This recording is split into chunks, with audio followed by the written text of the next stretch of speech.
I think my first tip is to a player who wants to become a pro player is play it as a casual first, see if you like the game, see if it interests you, see if you get the competitive and you like the competition of becoming better and better.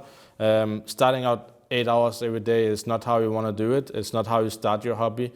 A hobby is something you develop over time and see like, I really want to play, I really want to play. It's all about that. If you have the hunger to play, you have the right will. That's how you're going to start. And like I said, start playing out with friends, see how it feels like. You become better than your friends. You start playing with better players, and that's how you move up. And I think that's how it is in all sports. You start out as a hobby. You don't go to soccer without touching a ball and say, I want to be like Ronaldo. That's not how it works. So I think the same applies to all other sports.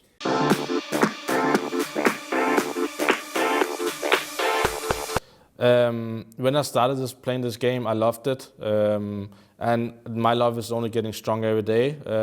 Back then, I couldn't play football for 6 months because of injury I had, so for me it was important to find a competition somewhere else, and when you can't go out play football with your friends, you start doing it in a computer game, and suddenly those 6 months when I played casually, I became better than my big brother who played for 3 years. So I started seeing I had some kind of talent for it, and I just kept on working it for the last 17 years.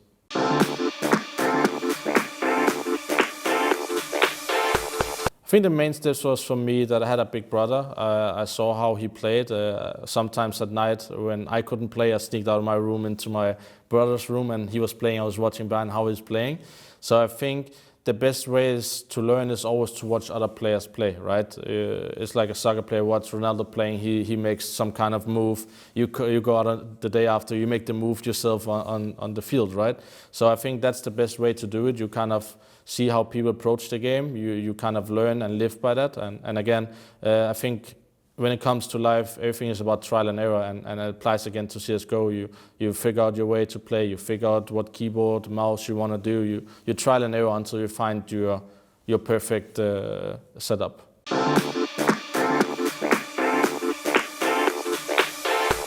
One of the main focuses that as a player you need to be able to have your keyboard, mouse and mousepad. You have to choose what you think you can become best with. You have to play a lot, you have to watch a lot of games. Watching professional games give you opportunity to see how teams works.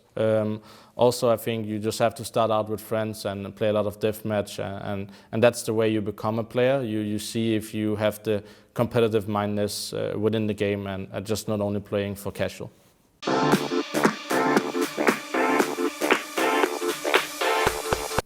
I think one of the most important skills as a player is definitely your reaction time has to be high. It is a reaction time game where the guy who shoots first often wins, right? But also precision. You have to have determination and give up a lot of stuff to become a pro player and become good. So I think there's a lot of different skill sets in different roles, right? You have a sniper, you have an in-game leader. If you're an in-game leader, you need to have some kind of leadership role or skills in that way to make sure that you can put your players in good spots and make the team better in another way than killing.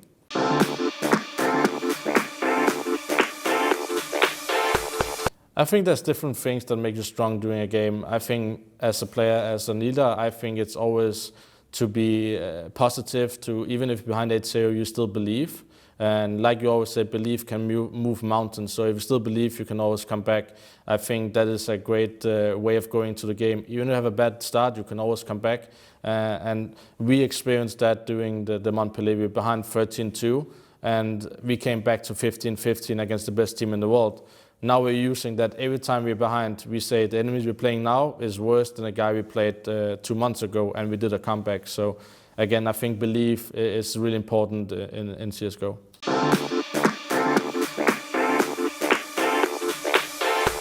Hardware is the most important thing as a pro player. It's the only thing you can bring to big tournaments, something like mousepad, mouse and keyboard. It's the 3 things you're always going to use at a tournament. And what you always want to do is you want to feel at home when you're at a tournament with 10,000 people watching you play.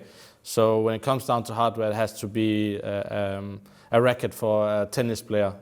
It can be replaced when you smash it if you get mad, but obviously you want to have the best in the market, and also what your needs are as a player, because every player is different. He needs a different keyboard, different switches, and the same comes to the mouse and the shape of it.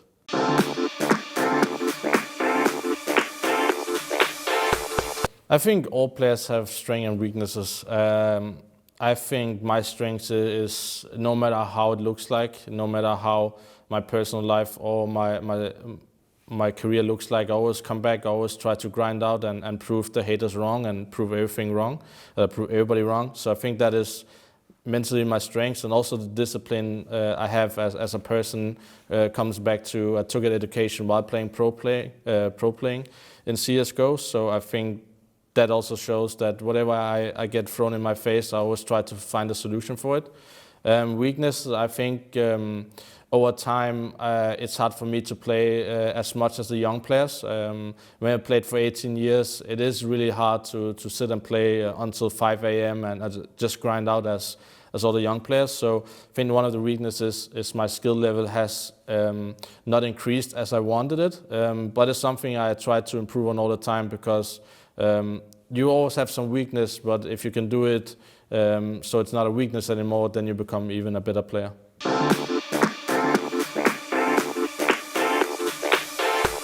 So the last years, especially in Denmark, I feel like when you walk on the street, people come up to you. I'm just walking casually with my girlfriend on the street, going shopping, and people come up to me and ask, "Are you not Karrigan?" And they start taking pictures with me. I think if you asked me 4 years ago, that would never happen. I think esports is becoming more and more generally okay, I would say, because there's always been this about shooting game. But esports is moving so fast. Tickets are getting sold every time we're in Cologne, 14,000 people in the arena. It's becoming the new sport, I would say. I think the young guys don't really watch football anymore. They sit on Twitch and watch their fans. And I think one thing people don't understand about esports compared to normal sports is that you're actually so close with your biggest idol. I can answer a guy on Instagram because he writes to me and he said, like, it was my biggest dream that I get to talk with my idol. So all this small stuff about you can talk with your biggest fan or the other way around is something that's very unique for esport, and I think that's something that will drive esport to become even bigger.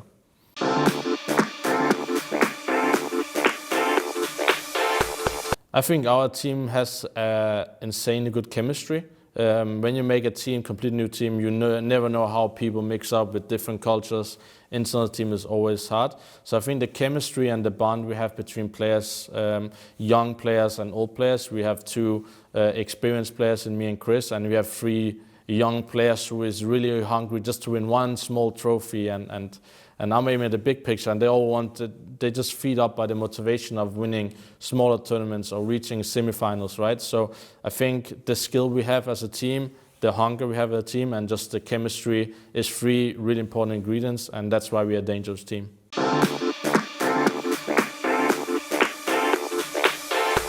First of all, my father was like, "Why not playing football anymore?" I said, like, "I found something else I found more interesting." And he said, "What is that?" "Yeah, playing Counter-Strike." He looks at me, and that's not going to happen.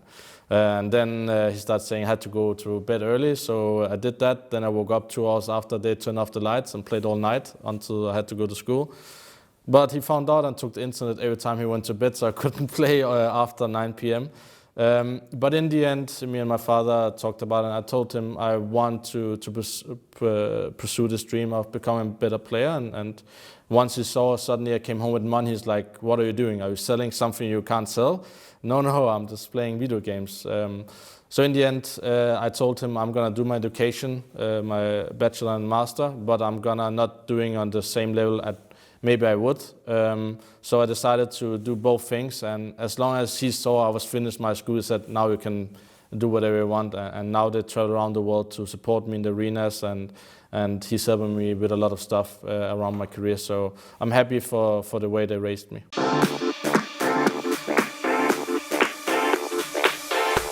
He's coming to the Berlin Major. He was also in London. He has been multiple places to watch the games, and sometimes he kind of becomes so proud of me, and he talks about me all the time, and sometimes he's probably having tears at home when we're winning. So they're very emotionally, and my parents never saw esport before, but they watch more esport than normal sports now. So basically, when I was on vacation, my father called me, "When are we playing again? We have nothing to do at home. We just sit and wait until you play." So it's pretty funny.